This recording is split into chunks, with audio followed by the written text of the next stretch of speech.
Israel, like all settler colonial projects, including our own, was founded on lies. The lie that Palestinian land was unoccupied. The lie that 750,000 Palestinians fled their homes and villages during the ethnic cleansing by Zionist militias in 1948 because they were told to do so by their leaders. The lie that it was Arab armies that started the 1948 war, that saw Israel seize 78% of historic Palestine. The lie that Israel faced annihilation in 1967, forcing it to invade and occupy the remaining 22% of Palestine, as well as land belonging to Egypt and Syria. Israel is sustained by lies. The lie that Israel wants a just and equitable peace and will support an independent Palestinian state. The lie that Israel is the only democracy in the Middle East. The lie that Israel is an outpost of Western civilization in a sea of barbarism. The lie that Israel respects the rule of law and human rights. The brazenness of Israeli lies stunned those of us who reported from Gaza. It did not matter if we had seen the Israeli attack, including the shooting of unarmed Palestinians. It did not matter how many witnesses we interviewed. It did not matter what photographic and forensic evidence we obtained. Israel lied.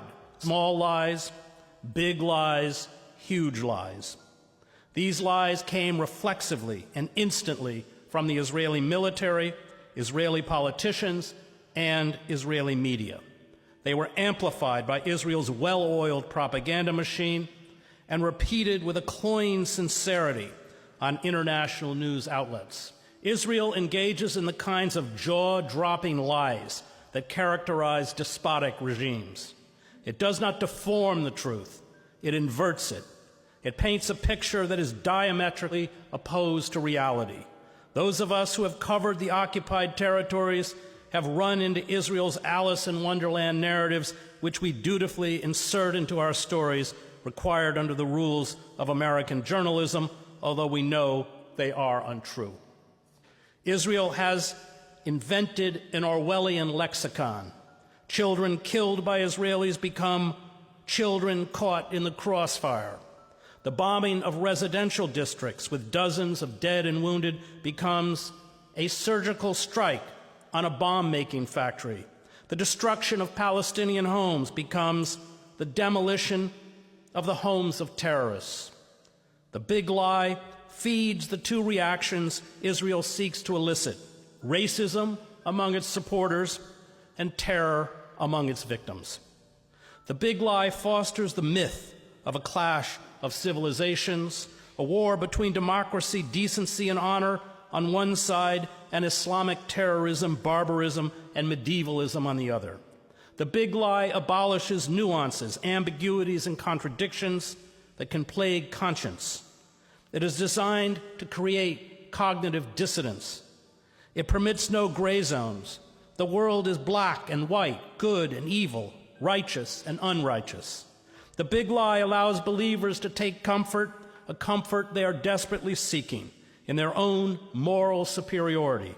It feeds what Edward Bernays called the logic-proof compartment of dogmatic adherence. All effective propaganda, Bernays writes, targets and builds upon these irrational psychological habits. Israel's supporters do not want to know the truth. The truth would force them to examine their racism, self-delusion, and complicity in oppression, murder, and genocide. Most important, the big lie sends an ominous message to the Palestinians. The big lie states that Israel will wage a campaign of mass terror and genocide and never take responsibility for its crimes. The big lie obliterates the truth. It obliterates the dignity of human thought and human action. It obliterates facts. It obliterates history. It obliterates comprehension. It obliterates hope. It reduces all communication to the language of violence. I and the public know what all school children learn, W.H. Auden wrote. Those to whom evil is done do evil in return.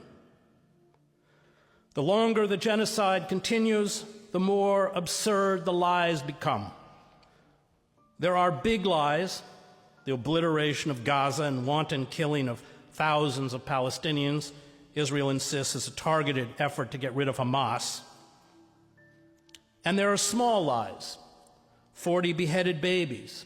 Al-Shifa Hospital is a Hamas command center. A calendar in Arabic on the wall, according to the IDF spokesman, is a guard list where every terrorist writes his name and every terrorist has his own shift guarding the people that were here. The lies will be written into Israeli school books.